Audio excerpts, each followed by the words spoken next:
All right. Hi, and welcome to a brand new video of the Targeted Individual Experience, a targeted individual program. So what a night. Last night being targeted. Oh, and so something just came to mind the night before. Was it the night before? Friday night, yeah. I should say Friday morning. I'm playing Fortnite. And there was sometime when they send these perps to target you, you'll see them. Look, as soon as they see me, look at their hands. Their hands goes up. Her hands goes up like she wiping her tears. The dude behind her, walking all the way behind her, his hands goes up to his wiping his eyes also. So this is what they normally do. So anyhow, as I said, I'm playing Fortnite, and you know they always using these screen names, right? So like I said, whenever they try to get to make an association, right? So Friday, I'm playing Fortnite. I played like 2 missions. In both missions, a person came into the room with the Fortnite name, Lily, and the number 4, right? And so I played another Fortnite game, and the same person came into the mission. You know, I didn't think nothing of it, right? Until last night on my way home. And again, talking about the bus driver staying at the staying at the building, named the Lillian, right? And so, yeah, you know, like I said, this is what they do, how they can embed these sort of messages in your mind, you know, and you know, they do what is called using the power of association through NLP, right? So again, it is the creation of anchors and triggers, right? This is how they would use Hispanic women, they would use Jewish women. Hold on a sec. All right, just trying to make sure that my phone is on, because I guess my the ambient light sensor on my phone lowered it down. So hey, anyways, so as I was saying, so they would do that with black women, right? Then they would start using women with kids, right, pushing strollers, and they do this particularly at the time when when it's close to me getting my disability check, right? And you know, as a TI, particularly how I've been made to think a certain way now, as opposed to you know, being you know, outgoing, friendly, more friendly I should say. You know, so what they've done is through the isolation, through you know, the psyops, as well as through the use of do you hear the car honking in the background? All right, and so what was I saying? Yeah, so through the isolation, through the use of technology, and again, they hide these things by labeling you. And this is how the government, the CIA, how they've always done things to try to get away with it, right? If you keep it in the, you know, you make the victims believe all sorts of shit. That way you can label them and discredit them. Okay, and the thing is that we know the history. We know the history of that, but it just goes to show you that we in America, American people, how we've been so conditioned, right?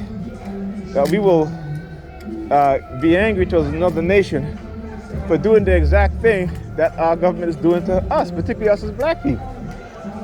But it's okay, right? It's okay when America and the American government, its security agencies, its law enforcement agencies violate the rights of black people, right? Commit assassination of black men and black women, right? Sanctioned, by the way. Don't think these unarmed killings of black men and black women is not sanctioned. Because when you look at what these police officers do, particularly when they are lying on, on forms to get a warrant, right? And how they always claim to, an anonymous source, or not anonymous source, I should say, but a snitch, okay? All right, and using that, and again, you look at what's happening in Ohio, right?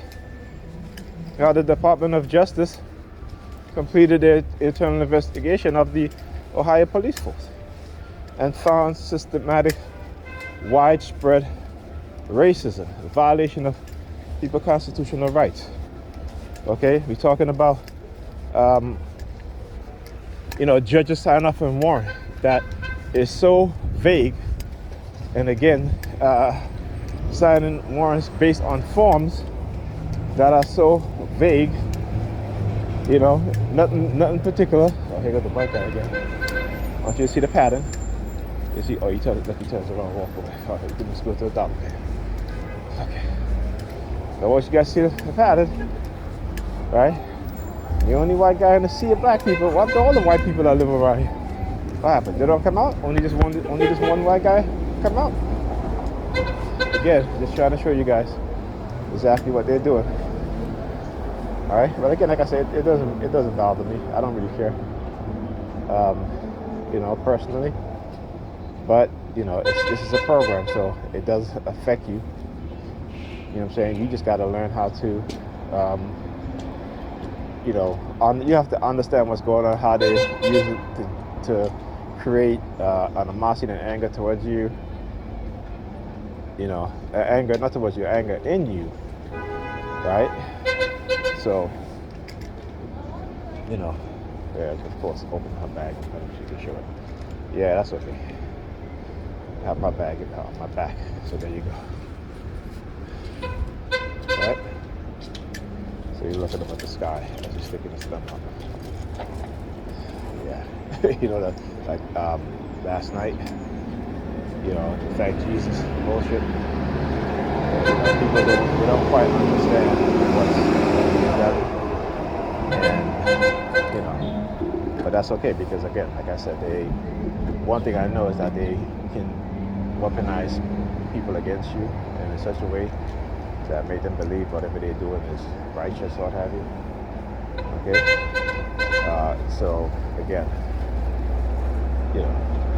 like I said, it's been done to all of us. Some of us more so than others, because there's some, those in power, those with the authoritative position, may find us more of a threat than other people. But make no mistake, they all find us as a threat, particularly if you're black. Okay?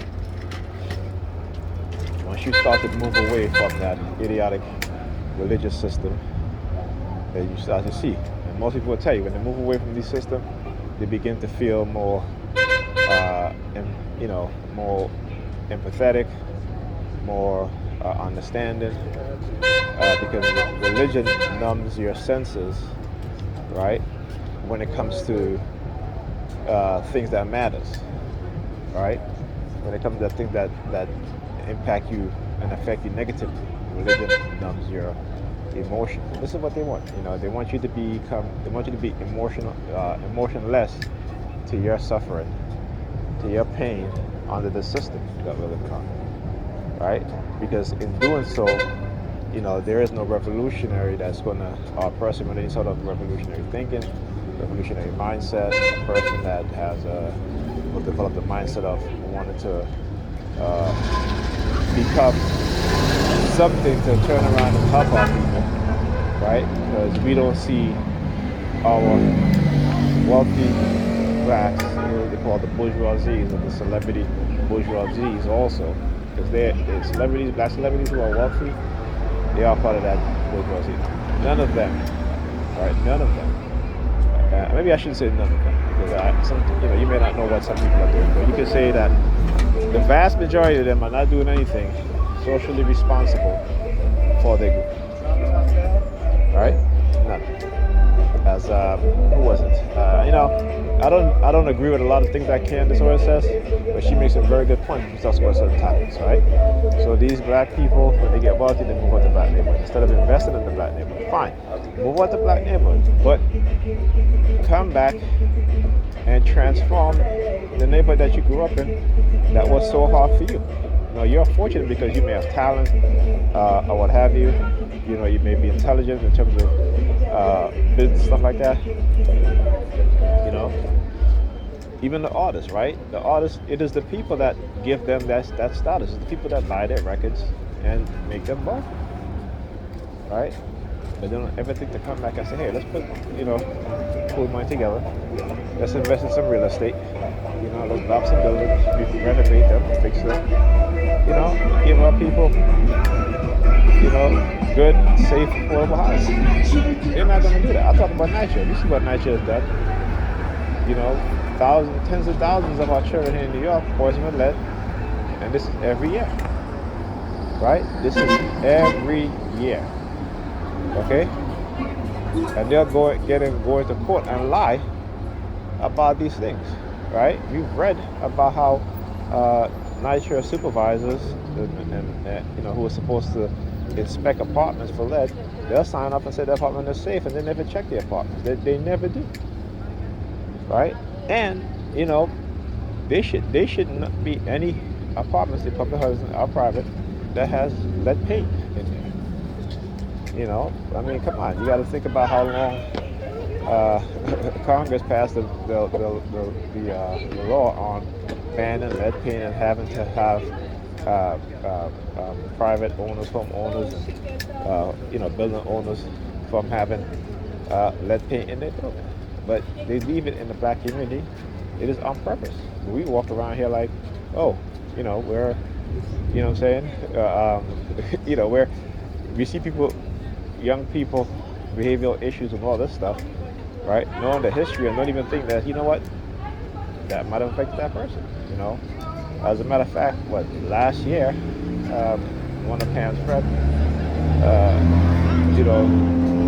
they had a child that was renovating a house and have the baby in another room renovating the house, and now the baby had lead poisoning, right? So it goes to show you that, again, how we don't think about these things, how we put our children lives at risk because our lives are being put at risk. Okay? We never understand that. Yeah, here. My favorite number on the bus, 7324, right? Number 32 in the morning. Look, you trying to run and go to the camera. Yeah, buddy. Yes, I'm getting on the bus. Just want to let you guys see it for yourself.